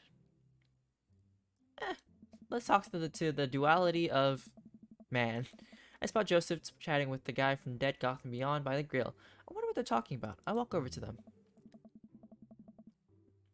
So I'm curious. Gosh, I'm losing the voice again. Can you tell me what you had your house painted black? Huh. Where do I even start? The house stays warm in the winter, provides an artistic contrast to the rest of the neighborhood, and it complements the crimson interior perfectly. It's definitely an interesting choice. Thank you. I'm very proud of my abode. DjDoubleT, I was just having a conversation with Damien here about about his aesthetic design decisions. Damien regards me up and down with a warm but critical eye. How do you do? I don't believe I've had the pleasure. I think I saw you in Dead Gotham Beyond the other day. Damien's face turns bright red. I must apologize for my behavior on that day. You see, I take the goth lifestyle very seriously. And to be caught in a ruse by such a corporation as Dead Gotham Beyond was profoundly frustrating indeed. I hope you know that while my anger may have been justified, it was no such way for a gentleman to act. It's okay, man. Do tell me about yourself. Are you new to the area? Yes, my daughter and I just moved in the other day. She was the one I took to Dead Gotham Beyond. Very good taste on her part. Does she partake in the goth lifestyle? I think for a second. I look over to Amanda, who's hanging out with some of the older kids in the neighborhood. What? Hey, Amanda, would you consider yourself goth? My nail's back. I wouldn't necessarily try to fall under any one specific label, but I guess if I had to choose, I would more describe myself as twee hipster with some normcore leanings. Bats are cool, though. Ah, pity. Or you enjoy the partying so far? Oh, definitely. Thanks so much for putting this on. It's nice to be in a cul-de-sac where everyone's so friendly and welcoming. Amanda walks up to the conversation. I also like Lost Boys a lot. Really good movie. Does that count as goth? That it would, my dear. I wouldn't believe we've had the pleasure of meeting Damien Bloodmarch at your service. Damien finishes the sentence with a flourish and a bow, producing a single rose and offering it to Amanda. Amanda blushes and returns the gesture with a curtsy. Lie. Do you know how to treat a lady? Hello, Amanda. Seemingly out of nowhere, just twin kids appear. Are they speaking in unison? Hey. Won't you come play with us? Come play with us. Forever. Guys, enough with the creepy twin shtick. We've talked about this. Christian and Christy slowly back away. Where do you think they got that from? Mary pops into the conversation, wine in hand. I don't know. Mary takes a long sip of the wine. I think I might have taped over a VeggieTales VHS with The Shining. Who knows? She takes another sip of her wine. Where's Krish? Come on. Wasn't he with you? You had him a moment ago. He's probably stuffing dirt in his mouth. He'll be alright. Toddlers are pretty resilient. Mary tips her glass to me. Ain't my first time to the rodeo. It's my fourth. I've squeezed for a little.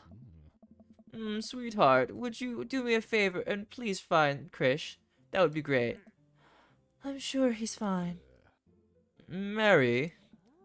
Okay, jeez. Mary finishes her wine and wanders off.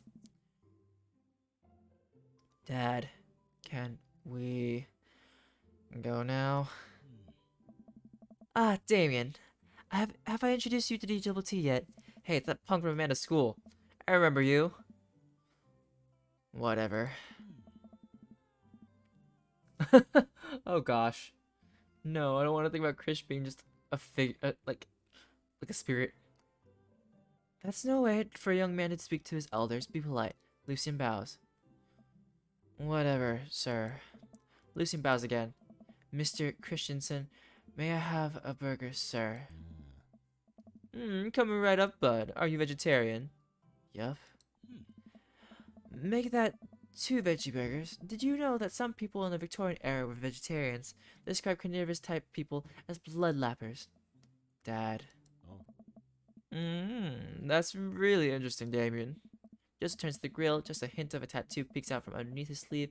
I can't believe I didn't notice it before. It looks like the bottom of an anchor. Whoa, is that a tattoo? Yeah. I wasn't always a youth pastor, you know. That's so cool. Wanna see mine? What? What? Damien pulls back some rubber bracelets, revealing a lopsided 666 in black ink. My buddy gave me a stick and poke tattoo last week. I think it's healing up pretty good. Lucian, we'll talk about this later. That's pretty cool. What's the significance of the tattoo? I don't know. I just thought it looked sick. Well, in my opinion, the only reason you need to get a tattoo is because you want one. Careful though, that number carries weight. Man, Joseph is way cooler youth pastor than I thought. I just figured youth pastors popped out of the womb with a Bible. I wonder what he did before preaching. Alright. I glance across the yard. I notice Robert and Brian chatting over drinks. Man, I don't think I want to deal with being one-upped by Brian or whatever. Or whatever happened with Robert last night. Oh no, they caught me staring. No, I made eye contact. Oh no, Brian's waving me over. Shoot. I flash a smile and walk over to them. Hey guys. DjDoubleT, how the heck are ya? Settling into the neighborhood alright? Oh, you betcha. Got the living room in order at least. That's great to hear. I've been doing some living room work as well. Finally, got the 50 in there. Their game looks great in high def. Oh boy. DjDoubleT, have you met Robert yet? Yeah, we've met. Robert regards me over with his whiskey. Good seeing you again. We were just talking about my most recent camping trip. Spent a night out in the woods with Daisy and Maxwell. She's definitely an outdoorsy one. Even caught her first fish. It's good to see you. Taking care of your daughter out. Taking your daughter out like that. I bet she loved it. And it's great that she loves the outdoors. Mine loves being inside. Nappy, I will... Alright. Spoiler about doing the night with Robert. It messes up the story where you will not be able to date him. And that's the quick spoiler.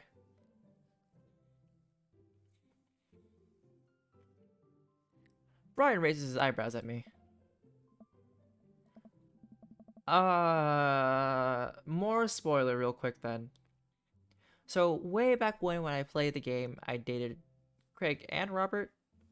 If you do the hook, the meetup, or the one night stand, when you start to go on with dates, he gets really avoidant, and that's really it. Your date, you'll not be able to fully romance him.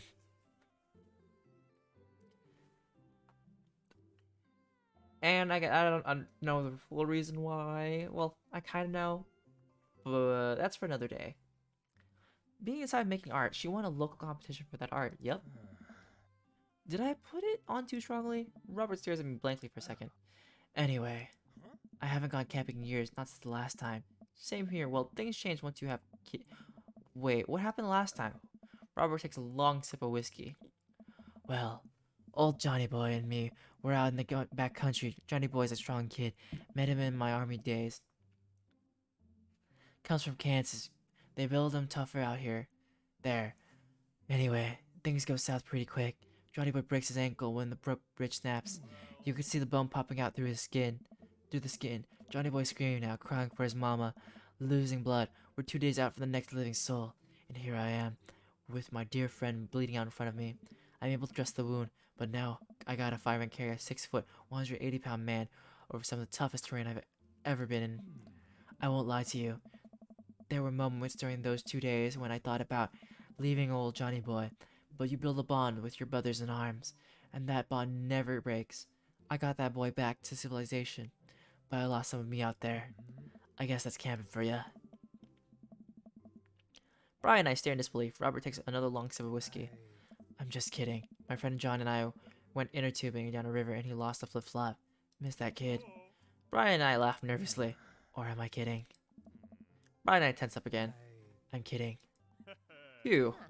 Matt and Daisy barrel up to us. Laughing, Daisy is holding a paper plate in front of her like a steering wheel. We gotta get off this haunted truck. Oh no, the ghost locked the doors. Quick, hit the emergency escape button. But trucks don't have emergency escape buttons. Then hit the brake, I guess. And then we'll get out of the truck. The imaginary truck.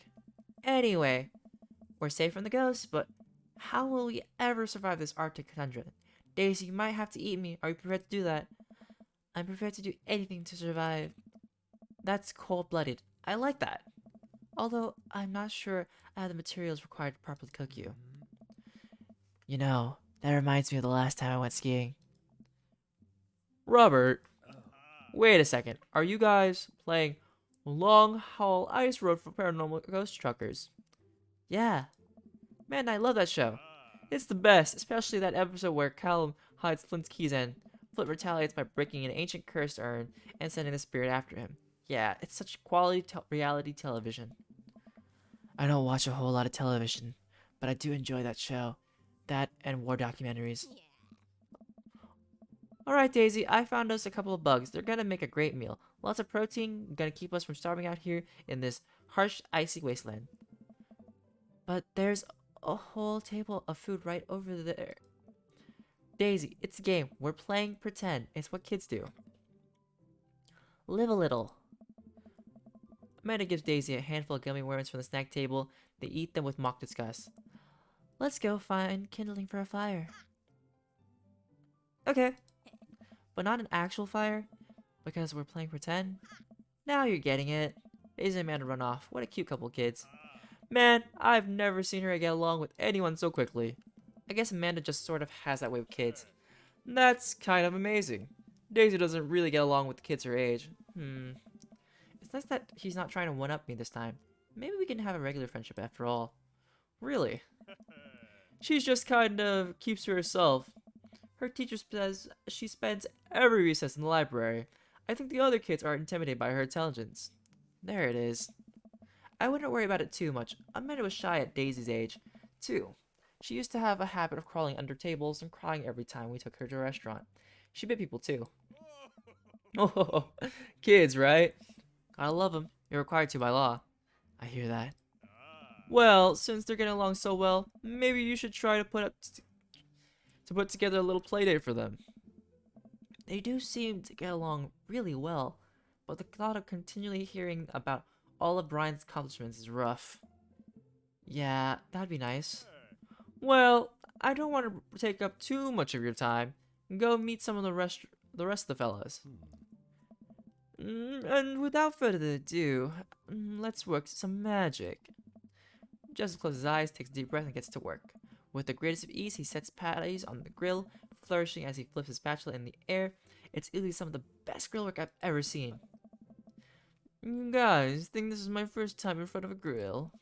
He's working faster now, effortlessly tossing cheese onto patties and perfectly grilling onions on the side. One after another, the dads take notice and crowd around Joseph to admire his masterful technique. Bro, you didn't know this DjDoubleT, but Joseph's known around here for his grillmanship. He's unbelievable. I've tried to get on his level, but I just can't catch up. Let us keep studying. He has a rare quality about him. Mustard, we keep talking about this. Can't we just appreciate the artist? I've never seen him make a mistake. Okay, we need to stop. This is getting too cheesy. Please stop. All the children of the party boo, and the glorious display of puns in unison. Yeah. Alright, guys. I believe the food's ready. Please warm an orderly barbecue. Amanda groans. We all grab our food and hang out, enjoying perfectly cooked cheeseburgers. Man, it's so wild how all of us dads live in the same cul-de-sac. Kind of nice, isn't it? It feels like there's a real community here. Totally helps when you're just a single dad trying to raise a kid. Dude, we're happy to have you here, man. I think you're gonna like this neighborhood a lot. Oh. Plus, Amanda seems to be getting along with the old kids. If she decides to get into the babysitting game, she'll really make a killing.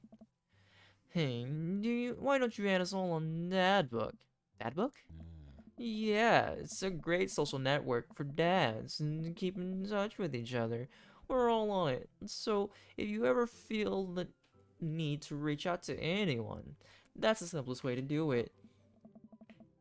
Sorry, I'm just an old-fashioned dad. Social media goes over my head sometimes. Don't worry, Pops. I'll help you figure it out. The rest of the barbecue goes smoothly. We all trade stories and drink beer as our kids play on the lawn. Amanda breaks up a fight between Carmencita and those weird twins. I think they wanted her soul? Amanda and I walk back to our place as the sun sets over the neighborhood. Pretty fun party, don't you think? I had food in me. Sweetie, if I can impart any sort of wisdom upon you right now, and not that this was a bad situation, but if you're ever in an uncomfortable situation, always look for the silver lining. The silver linings get you through to the other side. We ate rockin' burgers today, and it was good. Amen. Well, hey, Dad, at least you met some other cool dads. Maybe you should hit them up on Dad Book. Maybe I will. If I ever figure out how social media works. Yeah, that is true. Definitely true. Basil wanna say? I don't know. I'll just call you. Can I call you Basil? I have a good feeling about this place. Cool. Because if I had to say all the other stuff, I just sound silly. And we love good basil. Me too, Dad. Ah, Basil. Matt and I arrive home with the remnants of our veggie plate. Seems like nobody was really into the cauliflower. But cauliflower is awesome. Well, then again, I don't eat like raw cauliflower. I'll eat it in soup, because it's pretty good in soup. Any big plans for the evening? Actually, yeah. I'm going out with some friends. Oh. Is that okay? Of course, just keep me posted and be home before midnight. You got it? And be careful. I will. Make good choices. Me, I'll do it. I'll take it home, make some leftover. You know, it may not be the best, it may not be perfect, but if you cook it down, you could have it for soup. And sometimes people mix with rice. Make good choices. Of course. And call me if you need anything. Dad, you're not gonna do the thing where you wait silently for me to come home in the living room with all the lights off, are you? What? No. I've never done that, and I will never do that. Okay, Dad. Do you have any plans tonight? My plans were kind of to eat ice cream and watch TV with Amanda, but I can always just watch TV and eat ice cream without Amanda. But I'll find something to do. I'm gonna,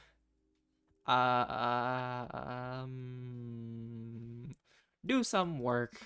You know, that stuff. I'm just relaxing tonight. Have fun, okay? Great. See you later, Dad. I watch Amanda drive off into the night. I really do hope she has fun. I plop down in front of the TV and turn on some wine and dine mastermind with celebrity chef Gavin Chapman.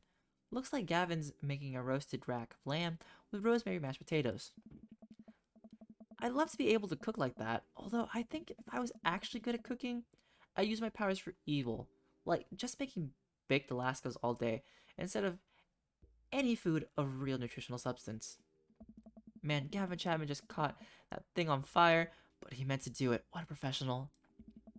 I lose track of time as I blaze through several episodes of Wine and Dine Mastermind, and also one episode of some cooking show called Meat Hell. I'm not even sure what that one was about. It was just a lot of yelling. We met Rorden Gamzee. I glanced at my watch. Man, it's almost midnight. I should check in with Amanda. I sent a text. Hey kiddo, you good? I wandered into the kitchen as I wait for a reply. Amanda's phone is almost always in her hand, so I'm sure she'll respond soon, unless she's driving. Home now? In which case, I hope she doesn't respond soon because I definitely taught her better than to text and drive. I reach into the freezer and grab an ice cream sandwich. It's a little late for this. No, it's never too late. I will get an ice cream sandwich whenever I feel like I have one. Well, whenever I have one in the freezer and I feel like I want one. Can't stop me. But I think I earned it after a long day of socializing. I check my watch again, and then my phone. Nothing yet. Okay, see, now I'm worried. Do I call her? Do I call the cops? No. It's too soon for that. I'll just send her a gentle reminder text. What's up? Half an hour passes. Now I'm really worried. The episodes of Gavin Chapman's Meat Hell are not only assuaging my anxiety, but possibly exacerbating it with all the yelling. So I keep pacing around the house, waiting for her to come back. Why did I find out where she was going? Who was she even with? Why don't I know any of her friends' phone numbers? Why don't I even know any of her friends' full names? Who is Emma P? I decided to send her another text. Amanda, please text me and let me know you're okay. I can't help but think of all the awful things that could have happened to her. Oh, thank God, it's her. Amanda opens the door and shuffles in. Finally. Finally, she's back home. I'm glad she's okay. Sup? Sweet, thank God you're safe. Yep. But now that I know she's okay, I'm really mad. Why didn't you answer my text? Amanda pulls her phone out of her pocket. Oh, whoops. Guess I didn't see those. She starts to walk to her room. Amanda Ann. Whoa, we're pulling out the middle name now? Amanda, you came home an hour and a half after your curfew, and you didn't respond to any of my texts. You really freaked me out. I was about to call the cops. Dad, you're seriously overreacting. You're not going to be like this when I go off to school, are you?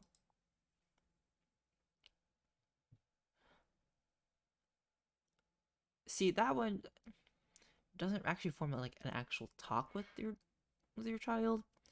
And then you're a parent, but you have the right to. I'm just gonna be honest. I was scared. You were responding, and it was just like when your dad. I have to stop myself from tearing up. Oh, Dad, I didn't mean to. I sit down on the couch and put my hand in my hands. I feel very tired all of a sudden. You really scared me. Just, please don't do that again. Alright, I'm gonna go to bed now. I might have closed the door to her room and I hit some mine.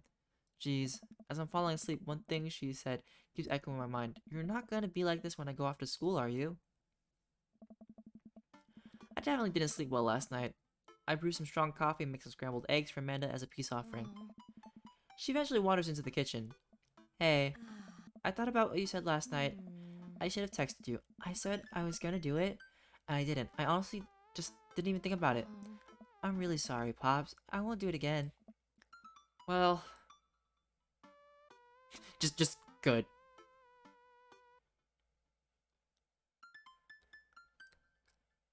We'll do the trust. I also thought about it, and I'll try to give you your space from here on out. I gotta trust that you can take care of yourself. Team TT? Yes, Team TT.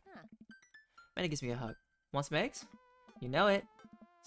Sprinkle something that I forgot to read. Because I was like, oh, it's done. Already did. Bless you. Manny scarfs down the eggs in the time it takes me to wash the pan. Alright, I'm off to school. Smell you later. Wait, one more thing before you go. What? What's DjDoubleT? It's a social media platform. Wait, what? What's a social media platform? Dad, I have to go to school. Come on, Amanda. I'm an old man. I can't put together a DjDoubleT profile on my own. Alright, I'll help you sound interesting on the internet. Amanda spends the next couple minutes setting up my profile on DjDoubleT, which, as it turns out, is a place where dads can get together and talk about fatherhood.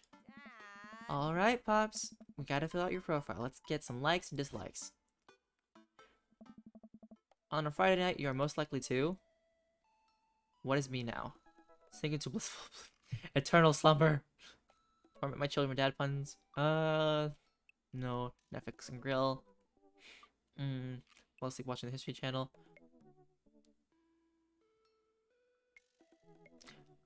Oblivion. If you had one thing to take with you onto a desert island, what would it be? My trusty grill, the lost shaker of salt, Castaway on DVD for instructional purposes, a boat, obviously. I don't need anything. My survival skills have trained me for this day. This one. What are your turn-ons? Oh.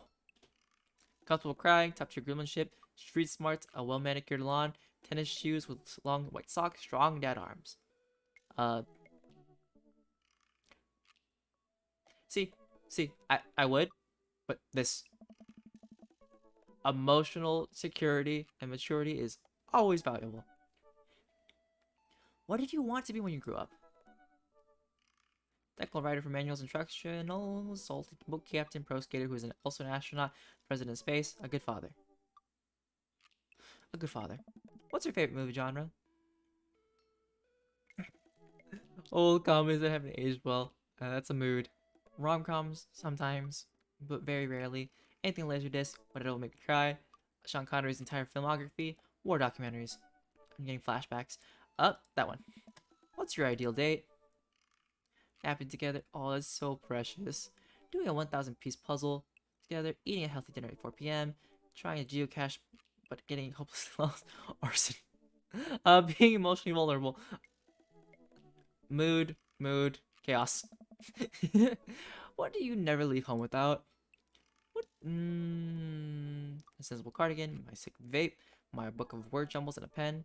That's actually kind of fun. A cool knife, my crippling low self-esteem. I frequently forget my phone, keys, and wallet at home sometimes. We're working on this, so we'll take this along. I spent a lot of time thinking about conspiracy theories, how proud I am of my child, potential ends of the world, if I'll ever be able to love myself as much as I love my grill, when I can get my next cup of coffee, lawnmower modifications. You know what? I am a wholesome father. I'm not a father right now, but I want to be one. See, Dad, that wasn't so bad. Yeah, that was actually kind of fun. I could totally spend all day on here, just looking at people's profiles. You should message one of them. Or more than one of them. All of these dads seem pretty interesting. Okay, I promise I'll make some friends. Randy gives me a hug. Go get him, Dad. Dad tip number 20, keep your word. You've got dads. Oh. Deadman. Hi, DjDoubleT, it's me, your dear old friend from back in the day, Dadmanda. I'm delighted to see you've signed up for Dadbook. They've recently added this exciting new messenger service, so you may find yourself receiving messages from other dads, like myself. Take care not to miss them. Alright. Oh, is it another one? Or are they just online? Oh. Oh, I can't. Okay. Man, is that you? What are you doing at Dadbook? Why did you DjDoubleT? I never. We've known each other since business school. How could you possibly confuse me for your amazing and talented and easy to buy things for daughter? Though I am, of course, flattered. You should buy Amanda more things. Amanda, you know I didn't go to business school. I barely even managed to get my degree. Wait.